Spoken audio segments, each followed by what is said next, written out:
This is Tom Paul Tipton, your host for The Exchange, along with my co-host, JaVaughn. I would like to take this minute to welcome you back to another episode, which we hope you are enjoying. I would also like to say thank you to those who support this podcast with your contributions, as well as Living Water Church, which hosts our studios. I would also like to invite you to like and share this on your Facebook page with your friends if you're enjoying this as much as I enjoy, and I know JaVaughn enjoys doing this every week. I hope that you're enjoying it, and I hope that you take the time to share it. And also, I would say send in any questions that you have that you just to join in and be a part of this exchange, because that's why we call it The Exchange. We've mentioned this on the last two episodes. It's called The Exchange because we want to exchange ideas, ideologies, philosophies. To understand, we're always going to come at it from a scriptural standpoint. I don't care if you are atheist, agnostic, or indifferent. Feel welcome. No one's going to attack you. No one's going to be negative towards you. We will just simply try to have a decent dialogue. The one thing that I would ask is keep the language to a minimum. And with that, I'm going to, before I do that, today's topic is going to be about failure. And I think a lot of us fear that more than anything else. I would say is just the fear of failure in everything or anything we set out to do. And today, as we look at that, hopefully we can, tear that apart a little bit and just look at that and see that failure is not something to be feared. And I think that's the key thing is fear and failure. When those go hand in hand, that's when we're tempted to stop doing something. And so we're going to look at that today. And hopefully those of you that are listening, if you are feeling that or you're fearing it or you maybe have failed at something, you're going to get a little bit of encouragement. And with that, I'm going to throw it over to my co-host and let's see what he has to say. Yeah, hey, thanks, Thomas. My name is JaVaughn Iversen. I'm enjoying every second of being part of this podcast. It's been a true joy and blessing just getting the feedback that I have been getting from family members and other supporters who have donated. We've just been getting their feedback, hearing what they have to say. And every single time I've talked to somebody, I've heard it sparked a conversation. Yeah, I've been getting the same feedback. And it's great. One of the things that I'm really happy about is that I get to be a part of the decision making in terms of what are we going to talk about. And this was just put on my heart, failure. After watching one of my favorite movies of all time, Star Wars Episode 5, Empire Strikes Back, a very quotable movie, a very quotable little green individual said, do or do not, there is no try. Right. Now, a lot of people would say, well, shouldn't you be trying to get it done? And I think the context, just from what I've been able to dissect from it, had many conversations in college about this one simple topic, especially in Bible college. Just go all out. Right, absolutely. Everything you've got, go 100%, 100 miles an hour. Yeah. Because if you're realizing that you're giving your all and it's just not working, don't give in to the insanity of doing the same thing over and over. Right. Maybe tweak something, maybe slow it down, maybe speed it up. Yeah. Maybe ask for help.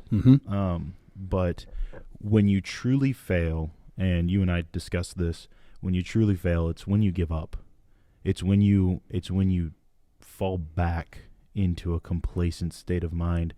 And I'm going to go out on a ledge and say that when you conform to what the world is spouting, the go with the flow mentality, the comply, kind of conform to what the ideas are, you'll see a lot in media, whether it's mainstream or social, that people are just, give in, stop doing. And people could say, this could be about the vaccine. You could say it's about voting. But whatever it is that if you are convicted to do something, you go all out for it. That's right. Do not give up your convictions. Now, I will say this. If your convictions are telling you to do something that's vile against humanity, please stop or you will be stopped. But other than that, I mean, Any questions, welcome. Any viewpoint is welcome. Again, I will say it. That's why we call it the Exchange Podcast, because we're not keeping it down, to things that are favorable to our viewpoints, because otherwise, the way I look at it is, if you have a decent dialogue back and forth, that's the only way that you would sway anyone to your opinion. And in many cases today, so many people are just absolutely afraid or they're being told not to engage with people with differing viewpoints and opinions. And that, first off, that's not even what our country is about. Our country is about rhetoric. It's about dialogue. It's about exchanging things in the arena of ideas, and who has the best idea is the one that we'll go with. Because as we said last week, and I'm going to say it again, Abraham Lincoln said, in order to form a more perfect union, he by no means said we were perfect. He said we were striving to form one. And that's what we're trying to do even in our lives. The only way that we can actually get better is to see where people are coming from. And with that, without further ado, just kind of jump into what we're going to talk about. A verse that I want to bring up is out of Proverbs 24 and 16. Proverbs 24 and 16. It says, "Though a righteous man falls 7 times, he rises again." The reason first off, I love that scripture because it shows that even God realizes that we're going to fail at things. But a righteous man, one of the reasons why that we can rise up is because our hope is in Christ. And that's why faith is so important. Faith is not important just because we believe in an afterlife. Faith is important for the life here and now. Yeah. And so when we do something and it maybe doesn't come up to what we think our standards were, or even what we had in our mind, we can go out and say, hey, I'm going to go do this particular job. I want to do it to this particular standard. That's the reason why it's so important that when we come in here, one of the things that we agreed upon very early is that we wanted to make the next podcast better than the last one. Yeah. And the reason is because we have responsibilities to ourselves, to God foremost, because he said, whatsoever your hand finds to do, do it with all your might. We have a responsibility to him, but we have a responsibility to those that do support us. And we have a responsibility to those that take the time to listen to us. Yeah. But there are times, even if an episode falls below what we think our standards are, you move on from that and you go on to the next. And you just say, okay, I'm going to do better. And the only way to do better is to learn from the mistake and not repeat the same course of action that you went through to make that mistake to begin with. Yeah, one of the things that you learn very quickly as any athlete, whether you are in Pee Wee football or you're in the major leagues, or heck, it's the last game in the NBA Finals. What you are taught early on is move on to the next play. That's right. If you scored a touchdown, well, you then move on to the next play and do it again. If you lost yards as a quarterback, if you were sacked and you didn't get that pass off in time, get up, dust yourself off, and get back into it. One of the most famous individuals in sports history, we were just talking about him right before the show, is Tom Brady. I think it's very easily seen by all, besides all the criticism, right, all the people getting onto him, everything. You cannot deny that man's talent of having a chip on his shoulder to say, I may have been drafted super late in the draft, but I'm going to be great in practice. And then he was great in practice. And then when Bledsoe went down, he said, I'm going to be the best backup. And then when he came in, he is the greatest backup of all time, because now he's the greatest quarterback of all time, because you don't give up. You don't stop striving to do better. And it is it's a turn the page mentality. It's, I know nowadays, again, one of those things I said earlier, conforming is to focus on who hurts you. Focus on what hurts you. And the thing is, I get it. Trust me, I get it from the background that I have. My parents got a divorce when I was in 5th grade. I could easily look back on that and say, my parents made a mistake. That was on them. Why did Yeah. I have to suffer Yeah. for it? And I'm not saying that pain just goes right away. Yeah. It takes time. Right. And the only way that healing comes is if you're willing to say it will get better. It's probably not going to get better right away, but you have to be willing to turn that page and trust that the chapter will end. Well, if you are constantly looking at the people that hurt you, then you are living life in the rearview mirror, right? Mm-hmm.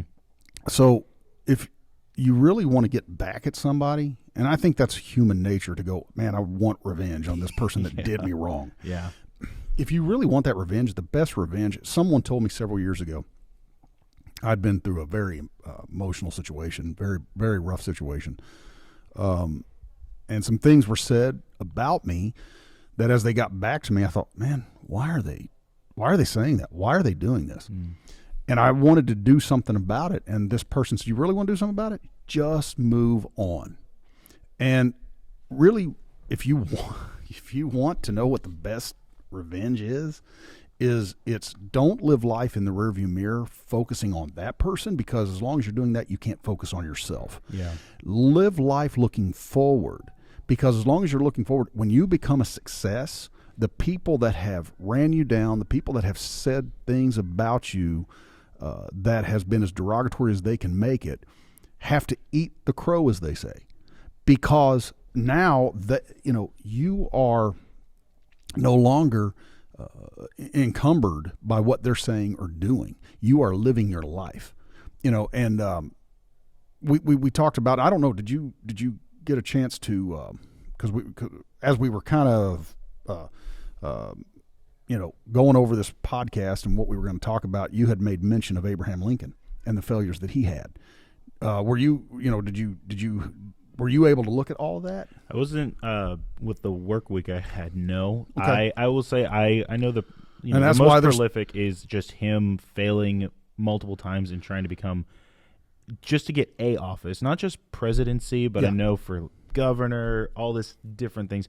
And that's, again, audience, just a little background in me. 27-year-old, married, love my wife. Hey, Sarah. And I am very thankful for what I've been given, which was a chance to get an education.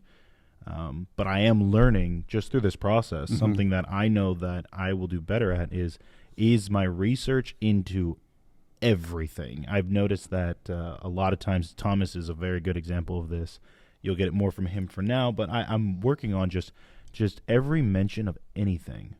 I had maybe 50 tabs open up on my laptop last week. Yeah, because we got into a really big topic. And again, that's why that's the good part about there being two of us instead of one, because if one of us does get sidetracked with life as that happens, the other one can kind of pick up the slack there. But I wanted to kind of look at something. I mean, these are just failures and setbacks, and I looked it up, and many people have looked this up, but I would like to talk about it here for just a second.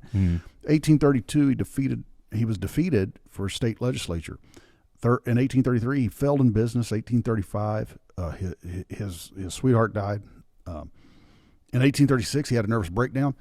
I've not had a nervous breakdown, but I can tell you about 4 or 5 years ago, I came probably the closest to that. And I can tell you that, again, that's where faith is so important. Yeah. Because that's not something that somebody breaks down from, or comes back from easily. Now you can come back from it, but it's not something you just bounce back from easily. In 1843, he was defeated for nomination, and there's other things. But then in 1856, he was defeated for nomination for vice president, because up to that point, the vice president also ran for that office. He wasn't picked by the president. That's right. And then in 1860, we know that he was elected president. So this was a guy who historians tell us that he was a very depressed person. And you can look at the pictures of him, and you can see the melancholy all over him. Yeah. But when it was time, he answered the call. And thank God he did, because he was the president during the War of the States. And if you're from the South, it's called the War of Northern Invasion, if anybody remembers the Beverly Hillbillies. But it was he answered that call. And another person who suffered from depression because, for a lot of different reasons, but one thing was as many failures as he had was Winston Churchill. But again, the guy does his fireside chats and he rallies the British to stand, and it's a miracle that they did, and it gave America time to get into the conflict and the war, and God only knows what the outcome could have been. But when we are faced with the depression of failures, it is important that we just simply do not give up. Have you seen that movie Darkest Hour? No, I haven't. Oh man, that speech. I don't know the actor's name. His name escapes me, but that speech is just so. We'll fight him in the streets. Yeah. We'll fight him on the beaches. Yeah.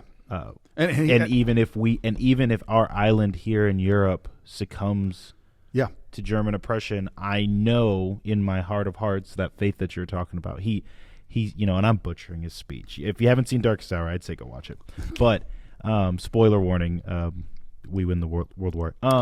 But he says even if our country here in Europe was to fail, he still had faith that the fire would still be burning in the Royal Navy, which, if anybody knows anything about history and the Royal Navy of England, they were kind of a big deal. Oh yeah. But it just goes to show you that there is a mentality behind it, and that mentality, man, just you can see that it's almost as if there is a blatant disregard for that mentality, and it's just being stripped away. Because you said nervous breakdown, and for me, I equate that to panic attacks. Sure. And so I wrote a note down for myself. You're not a failure if you ask for help. Right. I had a panic attack. I was on patrol when I was a police officer in the city of Momel, and I was feeling a little strange. Never had this happen to me before. Called up my lieutenant. She told me to go find a spot, park. She'd come meet me. All of a sudden, at this point, the fire department's out with me. My lieutenant's out there talking with me. She's calming me down. Asking for help. Guys, asking for help is never a sign of failure. No. In fact, it's one of those things, especially for those of us who are believers in Christ, it's one of the key points of growing in your faith, is being able to sit down and say things like, I'm going to call this person. For instance, my mom will go through, because she's a mom of 6 kids, therefore she's got a lot of hectic things going on in terms of, is my son safe? Is my daughter having a good, all these types of things.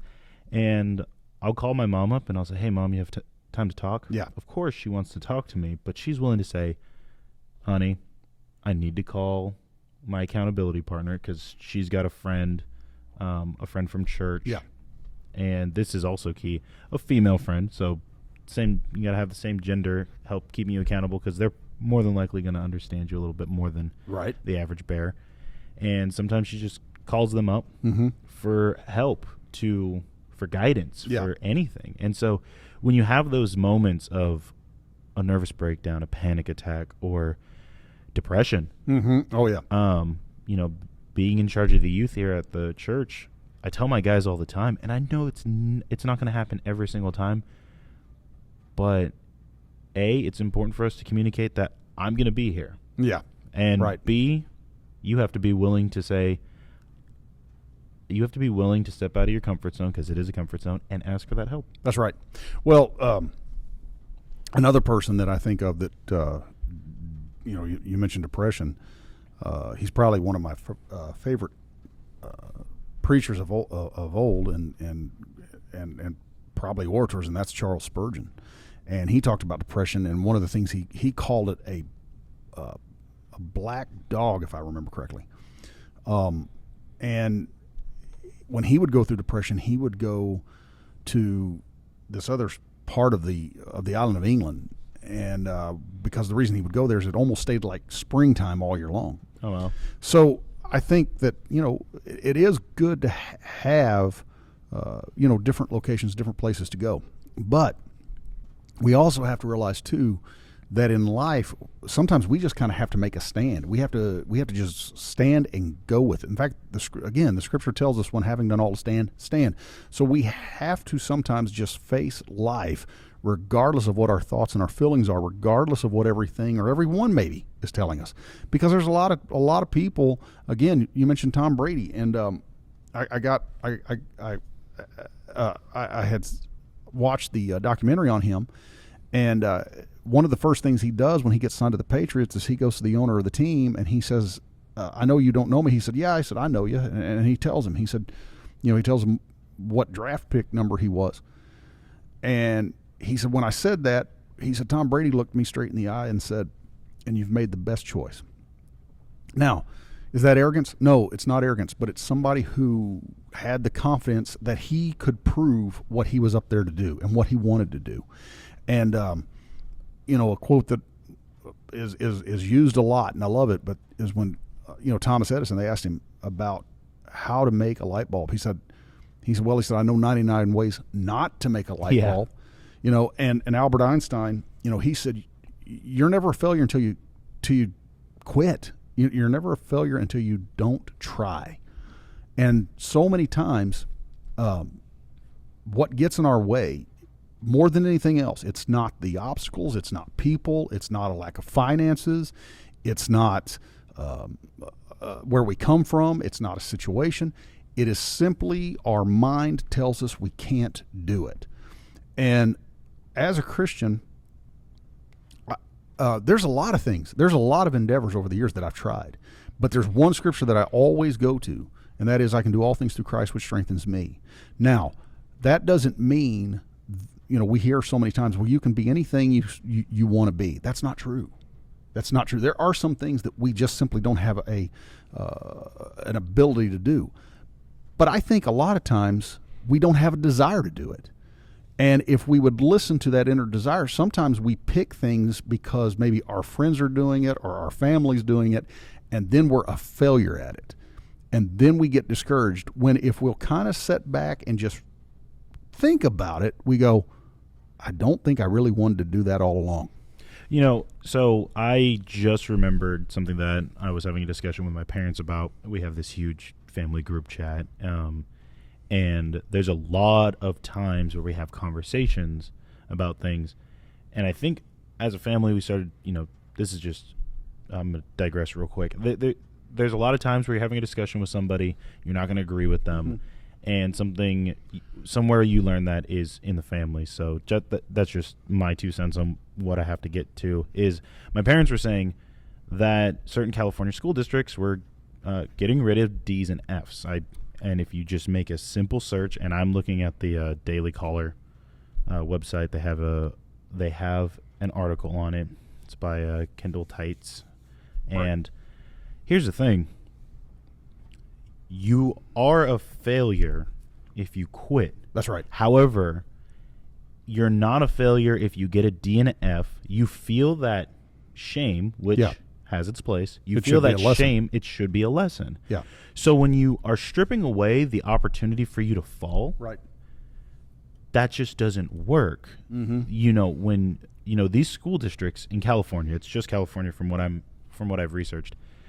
These school districts are taking away a chance for kids to see that, listen, you made a mistake here. Yeah. Do better. Yeah. And that's what really kills the drive of people.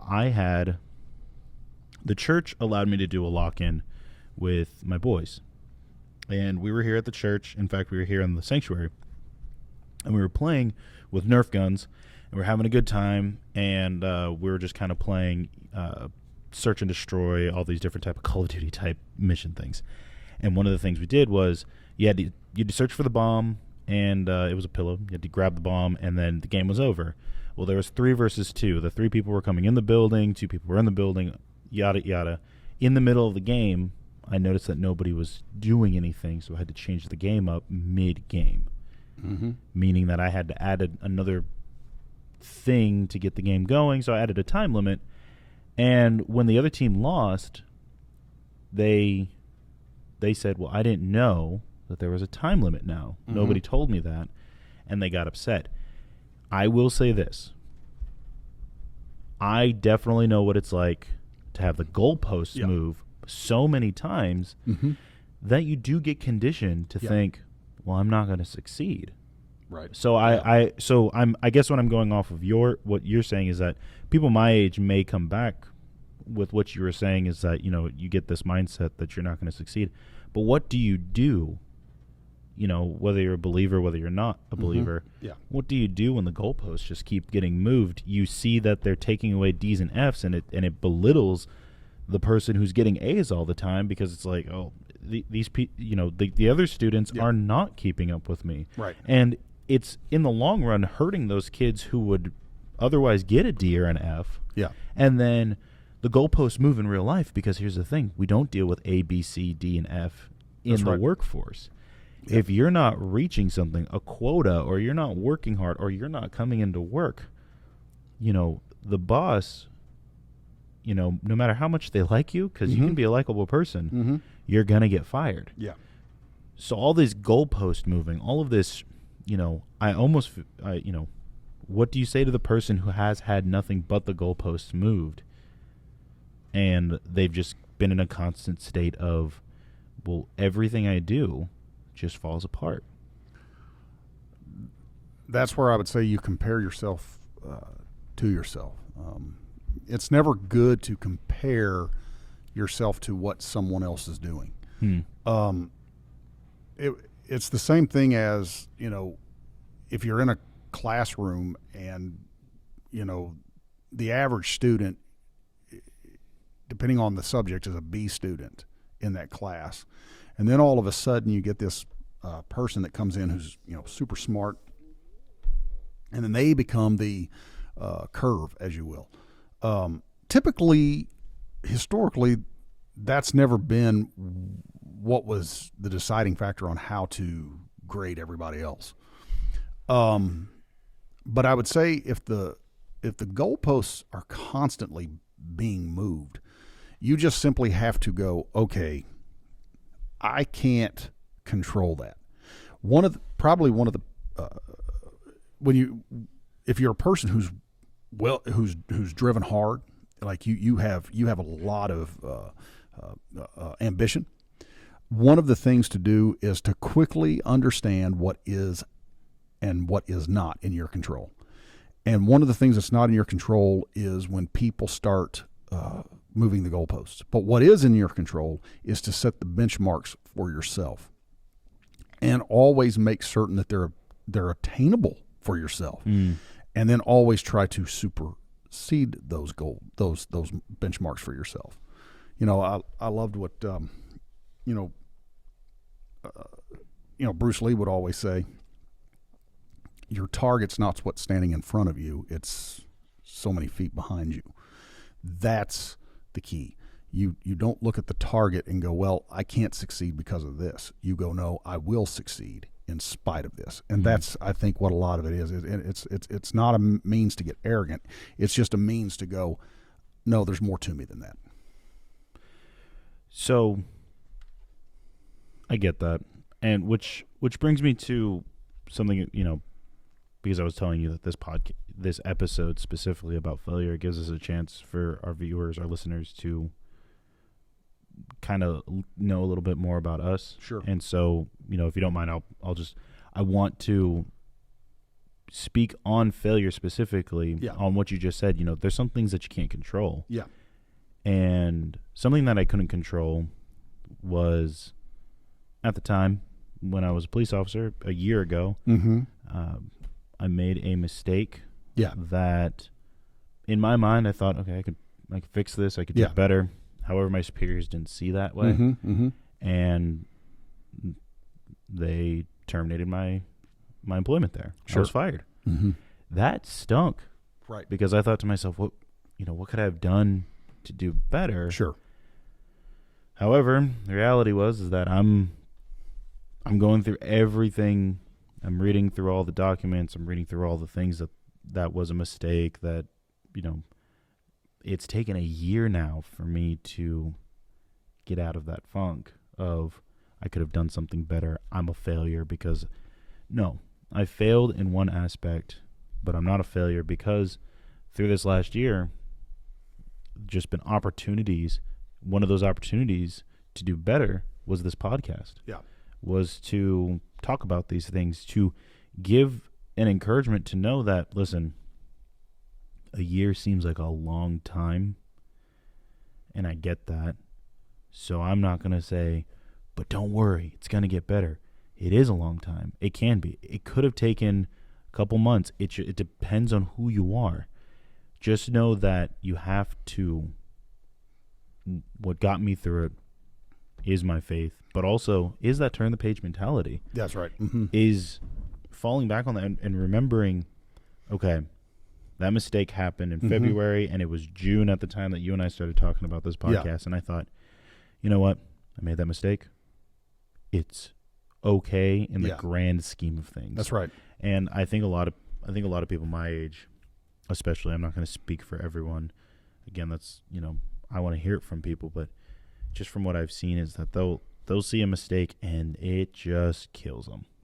Absolutely. I mean, I think of somebody, and of course, you're coming from a background of law enforcement, and as I mentioned before, I lived in the city of Nashville, Tennessee, for 11 years, which everybody knows is it used to be the country music capital. Now it's just basically the music capital, and I was not a person who moved there trying to make a career in the music industry. Ever since I was a kid, I always enjoyed playing music, but it was always in my head, could I be good? Could I be accepted? So for me, it wasn't, like I said, it was not to go there and try to work in the music industry as much as to more or less find out what was my capacity as a musician. Mm-hmm. And so that's kind of what I'm talking about when you set the benchmark, because it's not that you're doing that in fear as much as it's a realistic assessment. And there's something satisfying when you go, okay, either A, I can get a whole lot better, or B, I enjoy doing what I'm doing, and so my goal is not to get to a specific level. Yeah. So I kind of come back from that aspect of it, and I remember when I first moved there in 2009, I was talking to someone, and I don't remember what the conversation was about, but I remember something he said. And what he said was, he said, talking about Nashville, he said, in this town, he said, everyone moves in small circles.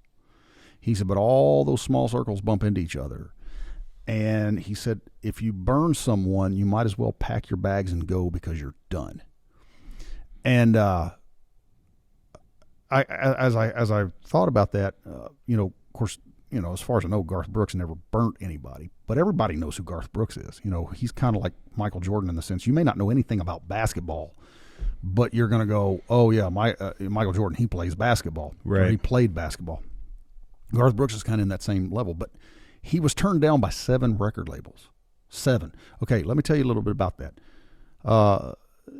That doesn't sound very significant until you realize that, especially when he went there, I think sometime in the 80s, there wasn't too many more than 7 labels that needed to turn you down, okay? Because when those 7 labels turned you down, they quite possibly called the next label down the street and said, hey, you're probably going to get a guy. We've already turned him down. Maybe they didn't, because a lot of times, they didn't want to be known as the fools that let the guy go. Yeah.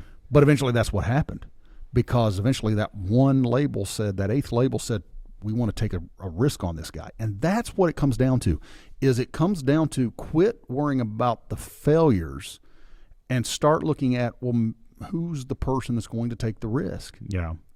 And I would say this too, give yourself a reasonable out. Another thing that they said about Nashville, they said, give yourself 5 years. If you're not making something in 5 years, then it's okay to go, I think I'm going to try something else. Yeah. Because, in the 11 years I lived there, I saw people that had been there for longer than I had been, still trying to make a career in music. And it's like, man, that boat has sailed. I don't think you're going to write that number one song tomorrow. Yeah. I get that. I get the, drive and whatnot. There is a time to call it quit. Now, again, I think that comes along with the opportunity aspect of things, if that makes sense. When you're going through it all and everything's telling you to quit, you just started. Mm-hmm. Give it some time. Yeah. And growing up is realizing when that time to say, okay, it's time to stop and to move on to something else. That doesn't mean give up that drive. It just means, okay, look, you tried this. I wanted to play Division I football. Ask my folks.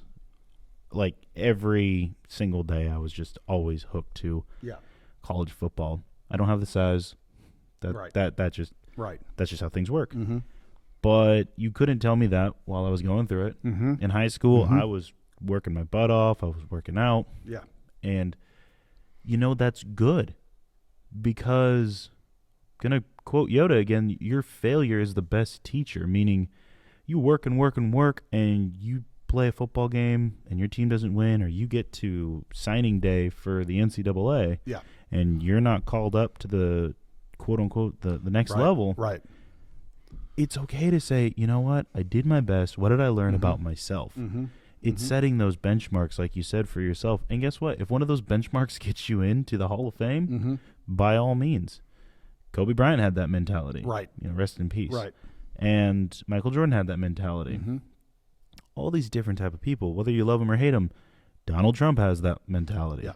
It's I'm going to do better because I want to do better, not because I want people to call my name. Now, again, that kind of comes with the territory of once you become famous, right? But I realized in myself, especially having a conversation with my mother, because I remember I was outside of my house, my parents' house, crying my eyes out, saying, "Mom, I wanted signing day." Yeah. My mom sat there, and I love my mom for this. My mom didn't come over and give me a hug. Yeah. My mom says, "I know." Mm-hmm. That instead of a hug and a comfort, which I don't think everyone needs right away, my mom said, "I know you did. Right. Don't worry. You're not an idiot," is what that told me. Yeah. It said, "You're not foolish for wanting that. You worked hard. We saw it." Mm-hmm. And after that, I realized, what did I accomplish in that time? Those smaller things, the small victories that made me who I am, who make you who you are, those small victories. Remember what you've accomplished, because some things you may not think it's a big deal. Yeah. But someone else on the other side, for instance, my wife will tell people, "Yeah, my husband has a master's degree." And this was back when I was 25. And people would say, "No, I've seen your husband. He's young. How does he have a?" And to me, and I will tell you, it doesn't feel like I've accomplished something great, because I set the precedent for myself to do it to where I already knew what it's like to accomplish something. I knew it. I've been there before, and that's something anybody can attain. Just remember those small victories that you have. You may not get it all. That's okay. But you can be proud of what you've already accomplished. Well, and that brings up a really good point, because one of the reasons why you don't just stop doing something is because if you really want to feel like a failure, it's look over your life and go, "I've got a lot of unfinished things that I started." Yep. Because then, there comes a point when your mortality starts to catch up, and you start to realize, man, I'm not going to live forever. And so it really does kind of go, okay, as they say, find your horse and stay with it, because you're going to be more satisfied and fulfilled. And the first thing to that is, number one, again, I'm going to come from a Christian standpoint. You have to find what God wants you to do, and I would say that to anyone. And that only comes through prayer and seeking Him and finding out, because when you find that place that that's what He wants you to do, you're going to feel fulfilled. I had someone tell me, if you really want to know, and we talked about depression, if you really want to know the key to overcoming depression, that is, find what God wants you to do. That doesn't mean you won't feel depression, but you can live a life that is not in a constant state of depression, because you're going, it doesn't matter how successful I look, or do my friends consider me successful, or do my family consider me successful? What you do is you say, I'm going to get up every day and do this because I know this is what God has put me on this planet to do. And when we live for God, we live for something much bigger than ourselves. One of the things that causes anxiety, one of the things that causes depression, one of the things that causes us to feel like failures is we quit living for something bigger than ourselves and we start living for ourselves. Oh, yeah. And we hear so much about self-love and self-this and self-that. I get what they're saying. So I'm not, before somebody, writes in and says, well, hey, you're being a little too hard on that. No, there's absolutely nothing about ourselves that we can, that we would appreciate to the point of feeling every day like we're accomplished. There's nothing within ourselves that does that. The only thing that's within ourselves that does that is our faith. And that's why that I always go back to that, a faith in God and finding out what He wants you to do, finding out why did He put you on this planet.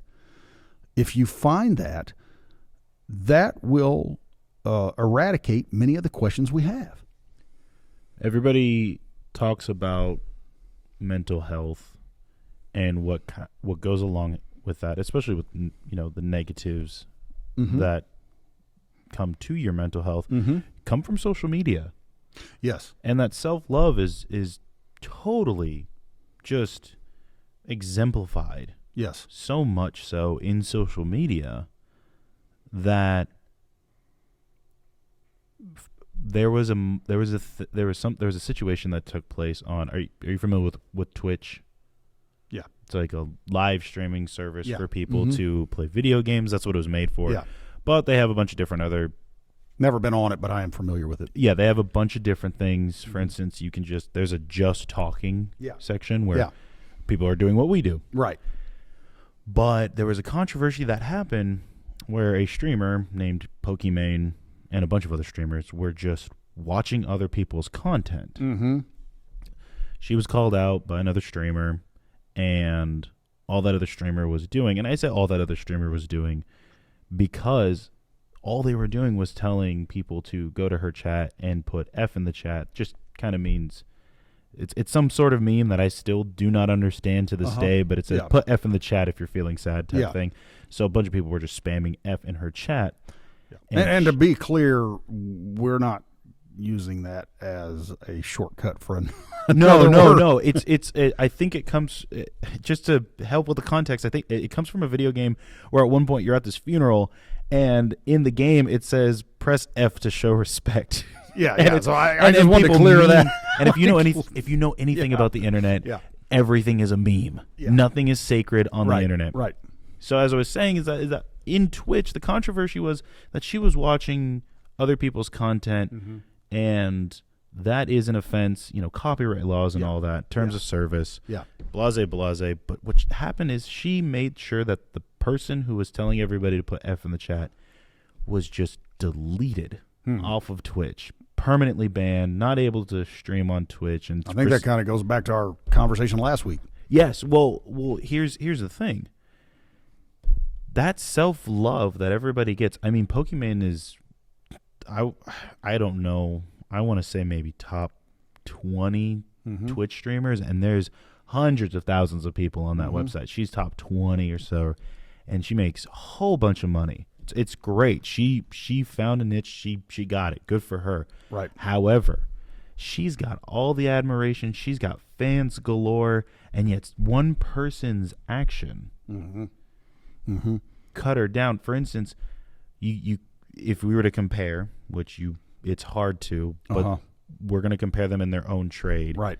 Tom Brady has so many people who do that every day of his life. Yeah. You suck. I hate you. Oh, absolutely. You are the worst. How dare you? I personally don't like him for when he played the Raiders in the playoffs. And anyway, we're not going to look at that. But all he does is say, okay. Yeah. How many rings do I have? Yeah. Sure. Nobody he's playing in the... There was, and you bring that up, I mean, there was, on the documentary that I watched, one of the things that one of the announcer said was, he said, and he didn't like the guy, but one of the things he said, the reason people don't like Tom Brady is because they're tired of seeing him on the largest stage in the world. Well, that's just a sorry excuse for why you don't like somebody. Well, and so I guess what I'm getting at is that you have Tom Brady, who gets all this hate and just says okay and walks away. You know, and he cries. He cries his tears into bundles of money. Yeah, and then you have somebody like Pokimane who also has a huge stage, also has a huge following that loves her. You'll hear more people say I love Pokimane than you'll hear I hate her, because even though she's getting all this love and there's a self-love for herself. Yeah. It's easy for her. And again, this is no hate on her. I think she's done a really great job with her platform. Right. But this is just for every human in general. Even though she's got all this love towards herself where it's like she's the star of the show, one comment, one person can take her down. Whereas what I'm getting at is that you said, find something that's greater than yourself. Yeah. And it's going to be really hard for people to tear you down. Yeah. Because in your heart, Tom Brady knows in his heart, he's setting a precedent for himself. Yeah. Something that's greater than himself is to be a legend. Right. You want that? Sure, go for it. For me, it is to have God say, well done, my good and faithful servant. Absolutely. And whenever somebody says things, for instance, when I was a police officer, is, you're an Uncle Tom or you're something or whatever, another word I'm not going to say because we want to be on YouTube. All I could do was know in my heart that I love this person. Sure. In regards to, Christ loves this person. Christ died for this person. And it's because of that greater than me mentality, something greater than me mentality, and turning the page and all these, that's right. There are tools that you have to do that. Well, it goes back to, where Paul would write, and he would say, we wrestle not against flesh and blood. And, there comes a point when we have to go, okay, did I do or say something that this person doesn't like me for? Because Jesus said, if you go to pray and you find that you have an issue with your brother, get up immediately before you offer your sacrifices, go to him, make it right. Because if you don't, then God won't hear your prayers.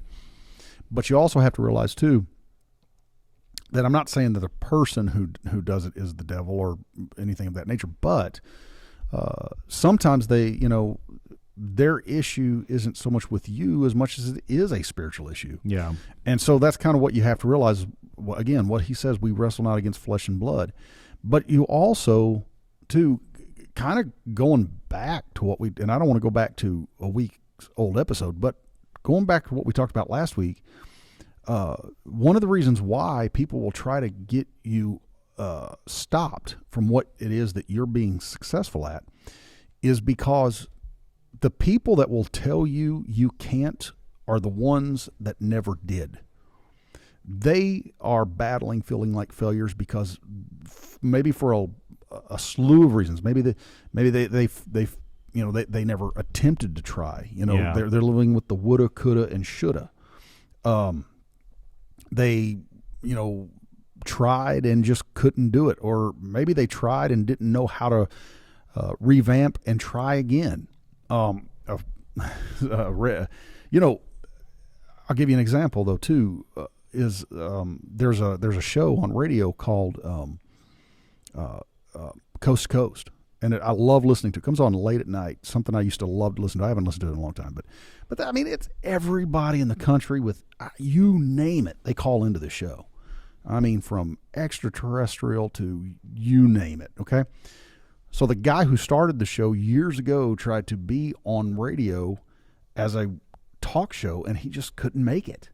So he pulls back and he goes, well, I still want to be on radio. So he revamps, he comes back with that show, and the next thing you know, it's a success. Yeah. So a lot of times we might have to figure out, okay, what do I need to do to change it? Mm-hmm. You know, I mean, if you were to ask me, hey, right now is this podcast exactly where you want it? We're getting there. But no, it's not exactly where I want it, because I know that it can, you know, we can always do better. And that's the thing. What can we do better at? And I in my life have always just settled in my mind, I'm not going to listen to the people who tell me I can't, because they're not me. And if they do something to try to take me off or silence me, look, if God has put me to something, I will get it completed. Because I believe in the scripture says, he who has begun a good work is faithful to complete it. And so, you know, one of the things, and I'm, you know, one of the things that I wanted to say here was, I think you mentioned social media. Social media is one of the things that causes depression. And the reason is because years ago, the only way you could do what we're doing right now is you had to be on terrestrial radio. And that meaning that you had to be on AM or FM. And if you couldn't make it, no one listened to you and no one would hire you. Now we have all different kinds of social media programs or platforms. And so, you know, just go look at YouTube and look at the stuff that people put on there. And you know, I think one of the biggest selling things on YouTube is things that are for children. Why? Because parents can put their kids in front of the TV, let them watch it while they're doing their housework or whatever it is they're doing, and the kids are being entertained, and they know that the kid's not getting into trouble. And so other people watch it and go, well, if they're doing it, I can do it. And then when they can't do it, they get all, you know, flustered over it. And it's like, no. That is a huge lie of, oh, well, if this person can do it, it's like, no. You know, I did that to an old friend of mine back in the day, and I look back and I realize why he didn't want to be friends with me anymore. Obviously, there was other reasons that built up, but there were so many times where I would say, oh, well, if he can do it, then why can't I? Yeah. Now, whether I was right about that or not, right, there was a resentment that built up between him and I. Yeah. That was never spoken about. And again, that's why there were other factors that came into our friendship falling apart, is because there was resentment. There was this weird, this terrible competition. There's good competition and there's bad competition. A good competition is where you can look somebody in the eye and say, I'm going to beat you. This is my goal. And they say, sounds good. Good luck. Yeah. Terrible competition is where in your brain you say those things. I can do it. If they can do it, I can do it. Yeah. You know, it's not that hard, right? What's, you know, something that I like that we're going into this is our goal right now is to do a show better than the last one. That's right. And then the goal can be, all right, let's get 100 subscribers. Yeah. And then after that, you know, so on and so forth. Setting the landmarks. Exactly. We set those up, but we're not setting them up with arrogance. Prayfully, I ask that this show be used for whatever God has planned for it. But ultimately, I just hope that you guys, those of you who are listening, eventually do join this exchange. I mean, our goal is pretty straightforward, is to have an exchange with you guys. Yeah. And one of the greatest things I've seen on those social media platforms is called super chats.